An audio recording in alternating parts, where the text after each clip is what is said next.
Hello, ladies and gentlemen. This is a new episode of Arab Affairs. There are many crises, unfortunately, taking place in our Arab arena, going from Sudan to Somalia, but no voice is louder than what's going on in the Gaza Strip. And with the intensified Israeli bombardments to different cities in the Gaza Strip, now the hotspot is Khan Yunis. Who knows when it's going to be the other massacre committed by the Israeli occupation. And Foreign Minister Sameh Shoukry, as we speak, is heading a high-ranking delegation of Egypt in Kampala, in the Ugandan capital. On behalf of President Abdel Fattah el-Sisi, our top diplomat is attending the 19th summit of the Non-Aligned Movement. Well, on behalf of the head of state, our top diplomat delivered the Egyptian word, the speech, in which he tackled a number of issues and a number of crises currently meeting or facing the Middle East in general, the Arab states and the African states too. Let's have a quick look at the speech of Egypt delivered by our top diplomat in Kampala, and then we are going to return back with more.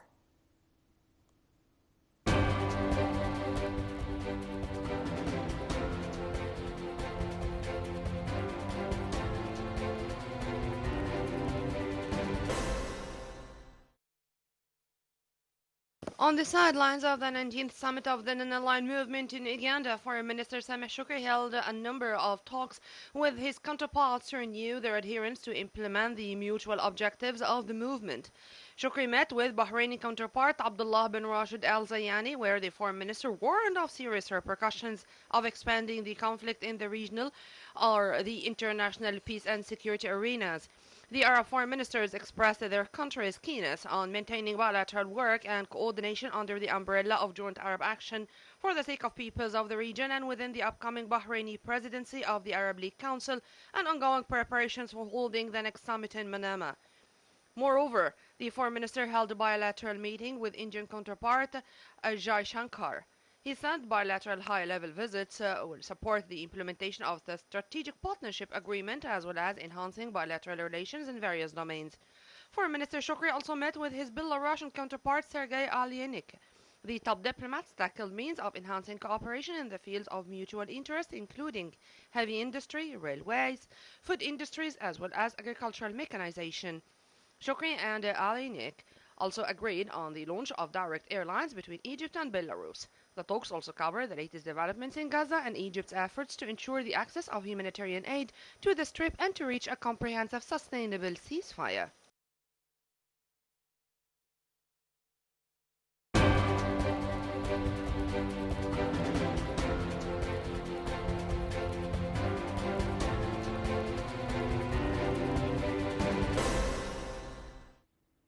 Taking you to the unprecedented destruction which is taking place in Gaza due to the Israeli offensive, which started on the 7th of October and still continuing until the moment, claiming the lives of nearly 25,000 Palestinians, mostly women and children. Now, as I said in my intro, it's Khan Yunis, it's Jabalia, it's Al-Nasr Hospital, it's Al-Aqsa Hospital. Unfortunately, when it comes to the Israeli aggression, they do not differentiate between a hospital, a school, or, as they call, a Hamas hideout. Let's watch, and then we are going to return back.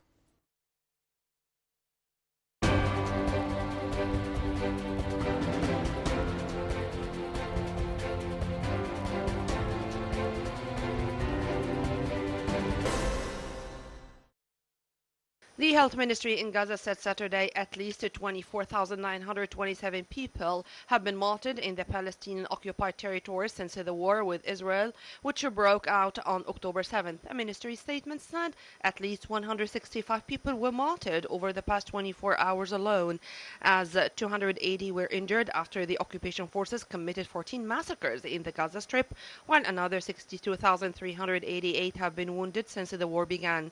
This came while French news agency reported eyewitnesses saying that occupation forces struck Khan Yunis, southern Gaza, which became a new hotspot for war battles and Israeli airstrikes. The ministry added that at least 90 people were killed in Gaza Strip in the military operations overnight. Residents said Israel pounded targets across the Gaza Strip on Saturday while its planes dropped leaflets on the southern area of Rafah, urging Palestinians seeking refuge there to help locate hostages held by Hamas. Palestinian fighters battled tanks trying to push back into the eastern suburbs of the Jabaliyah area in northern Gaza, where Israel had started pulling out troops and shifting to smaller-scale operations. The Israeli occupation military said aircraft struck the squads trying to plant explosives near troops and fire missiles at tanks in northern Gaza. In the southern area of Khan Yunis, where Israel says it has expanded its operations against Hamas, witnesses said tanks shelled areas around the Al-Nasr hospital overnight, describing the bombardment as the most intense in many days. Meanwhile, the Egyptian Red Crescent in El Arish continues offering different humanitarian food and aid services for the Gaza Strip, as well as receiving Palestinian wounded and injured in different North Sinai hospitals and their accompagners.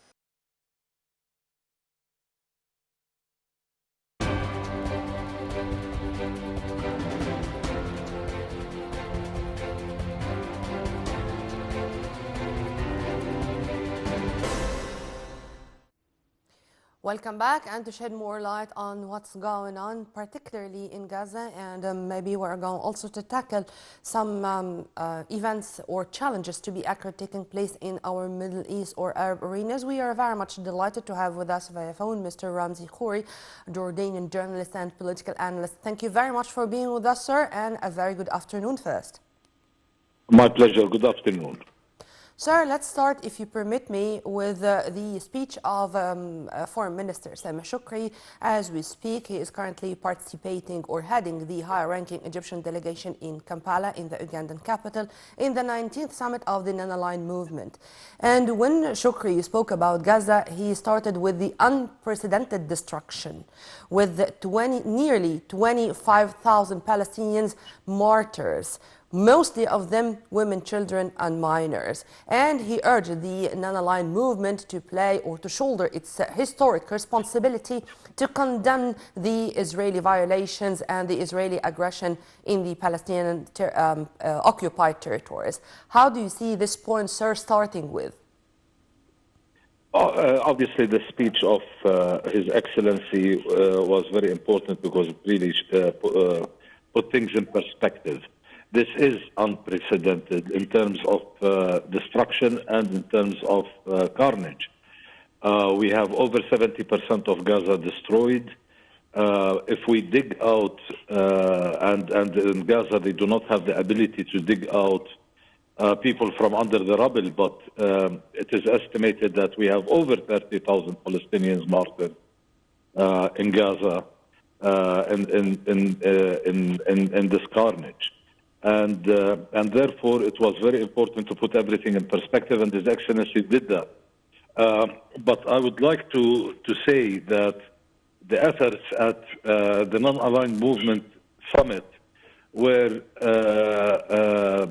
worked brilliantly, because the summit came out with a very clear statement denouncing Israel's aggression on the Palestinian territories, obviously Gaza and the West Bank, but also demanding an immediate ceasefire. Yes. And this is very significant because the non-aligned movement is 120 countries. Yeah. And therefore it is the majority of states in the world. And so the world is basically saying, through the non-aligned movement, which is 3/4 of nations in the United Nations, the world is saying that Israel must cease fire immediately, and denouncing the aggression as and the war crimes, etc. Yeah. So this has been very successful for Gaza and for the Palestinian cause. Very well said, sir, and I intended to start with that because here I'm not speaking about politicizing the issue. I'm speaking from the humanitarian side of the coin. I'm speaking about the 25,000 people who were martyred, mostly, as I said, women, children and minors. And as you've kindly mentioned, the word ceasefire, or to be accurate, sustainable comprehensive ceasefire, was mentioned by all Arab leaders. But sir, if you permit me, when it comes to us, to our Arab top diplomats, to what took place with the RGC in South Africa, now in the NAM, in the non-alignment movement, many people would say that these diplomatic efforts are going to go in vain whenever it comes to Israel. Israel never respects the international community, never respects the UN resolutions, never respects the ICC or IJC rulings. Then what? What we can do more? There is a lot to be done. After Gaza is never going to be similar to before Gaza. Yes, you are right. It is very possible that the International Court of Justice may not rule for a ceasefire at this stage. You know that this is several phases. The first phase is that if the judges feel that there is a certain possibility of genocide, they will issue a ceasefire, a demand for ceasefire. If they do that and Israel does not comply, then Israel automatically, by international law, becomes a rogue state. And what we are looking at right now is obviously to enforce the decision on Israel. Would actually have to be done by the Security Council, where an American veto is waiting for us, and it's not going to pass. And however, the General Assembly can deal with rogue states in different ways. One of them is to freeze the membership of Israel in every single United Nations organization. So Israel will be kicked out of UNESCO, for example. And as a rogue state, the General Assembly has that kind of power. The General Assembly also has the power to recognize Palestine as a full state. And if they do that, then Israel is protected by Palestine is protected by international law against Israeli aggressions. And therefore, these are two things that could happen. But what has happened is very important, because the whole world today says Israel has committed genocide, Israel has committed war crimes, Israel is a rogue state. Except the United States and Germany. I was very much astonished and surprised when I know that Germany, when it comes to the ICJ or International Justice Court in South Africa, Germany refused to name or to consider the Israeli war in Gaza a genocide. They refused, they rejected that, and I don't know when they are going to admit this fact. Sir, when I'm speaking about the diplomatic efforts, of course, I do not at all underestimate what our top diplomats are doing, and I really admire every word uttered by His Excellency Jordanian Foreign Minister Ayman Safadi, particularly in his meetings with American Secretary of State Antony Blinken, and of course our top diplomat Sameh Shoukry, when he said, "Do not speak about anything now except a ceasefire of stopping the bloodshed." But after 4 marathon diplomatic tours of Blinken, for example, in the Middle East, and after meeting with Benjamin Netanyahu, and after talking to him seriously about implementing a ceasefire, what was the reaction? The Israeli side claimed that even the Egyptians were, or the Egyptian authorities, I mean, were behind the slow of the humanitarian aid to Gaza. They had the guts to say so. So how our top diplomats can deal with such claims, for example? It is standard procedure for Israel. What Israel does is they turn the facts around. They've been doing that for the past, since the inception of the State of Israel. Yeah. And the lying, and continuous lying doesn't ever stop. Obviously, they believe that the more they lie, the more people believe their story. But what is happening in the world is nobody is buying it anymore.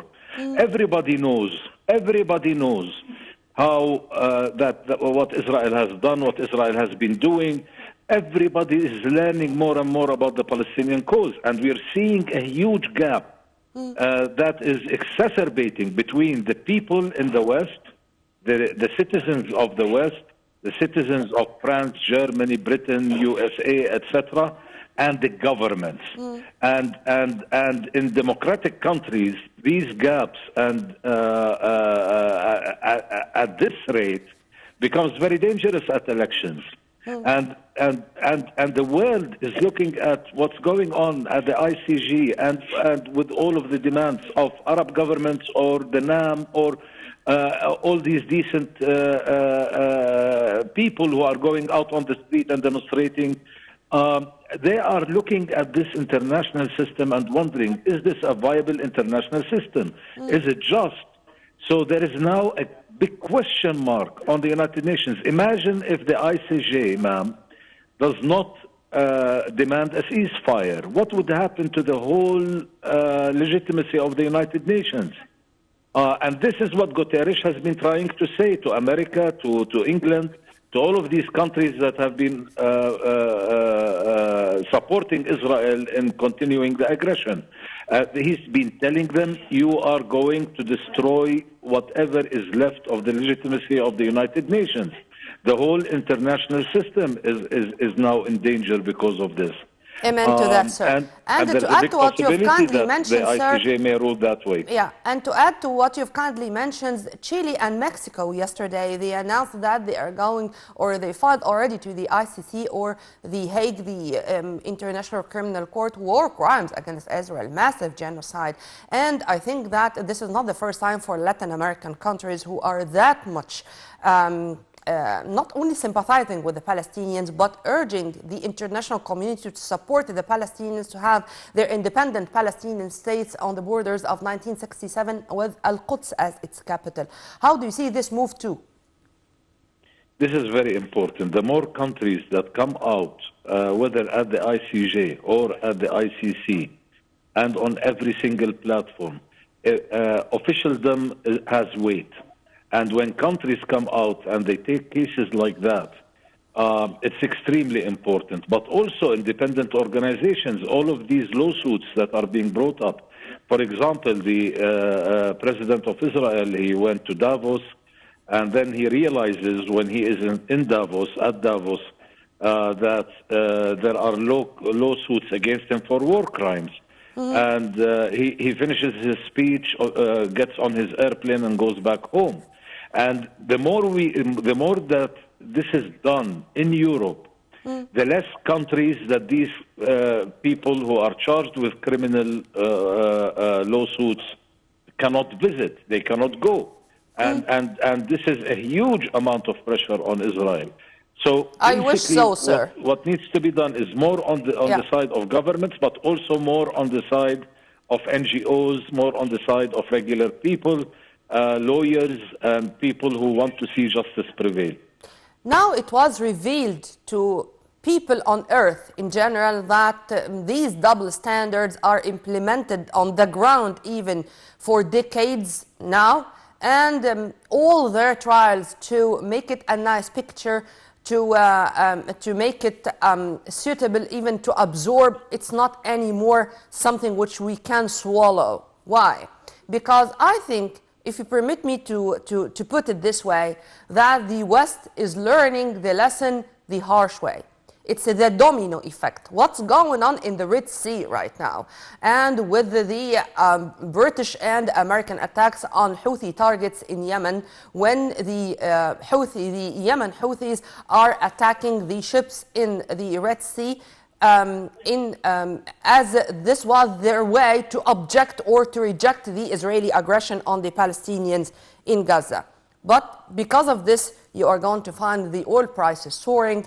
There is such an issue in the food, in the chain supply, such a crisis, food security, and hurting or damaging, let's put it this way, the security and the stability in the region in general and in this very important navigation route. Do you think that this is going to be one of the other pressures on the international community or on the big powers, to be accurate, particularly the US and the European big powers, to urge Israel to stop what they are doing because of this domino effect, which is going to hurt them directly?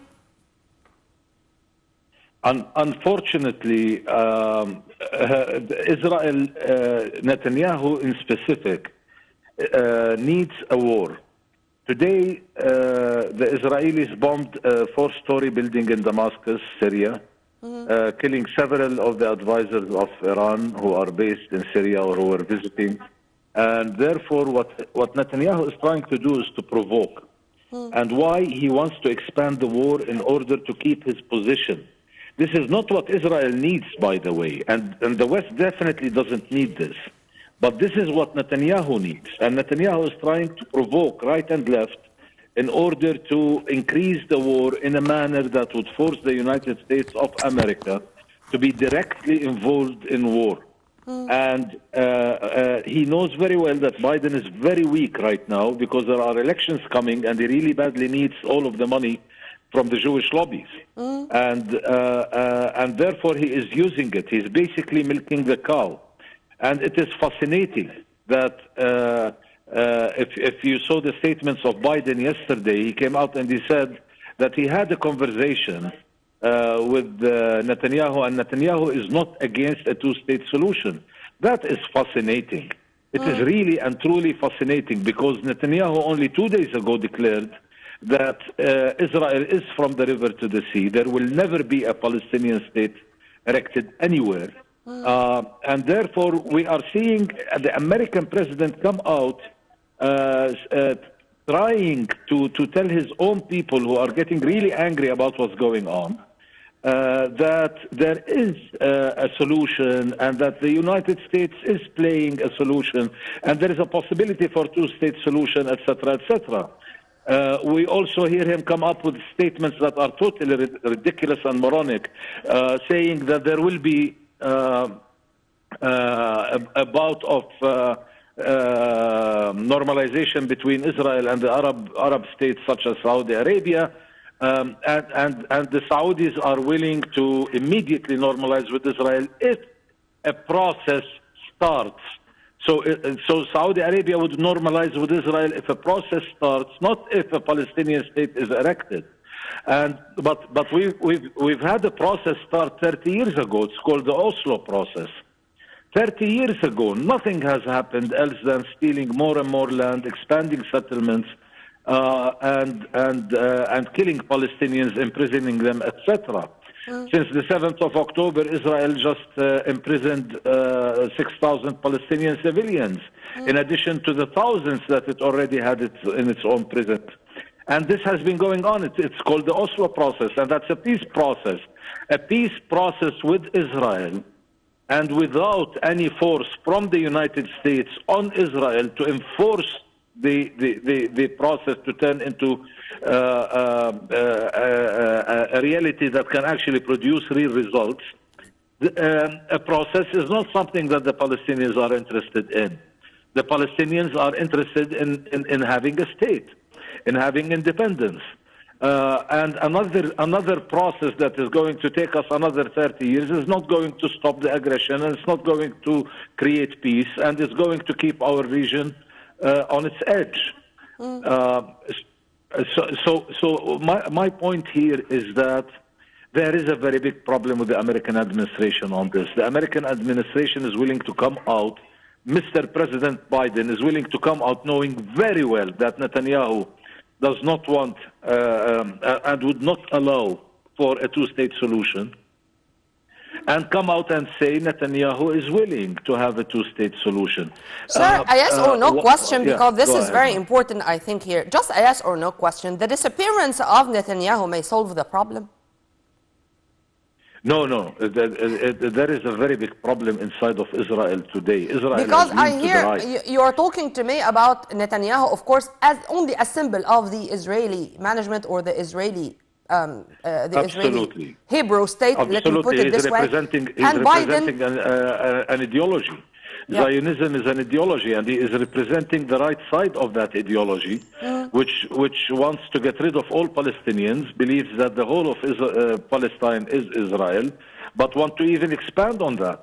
We've had Smotrich in Europe raise a map that included Jordan, parts of Egypt, etc. And we've had officials in Israel talk about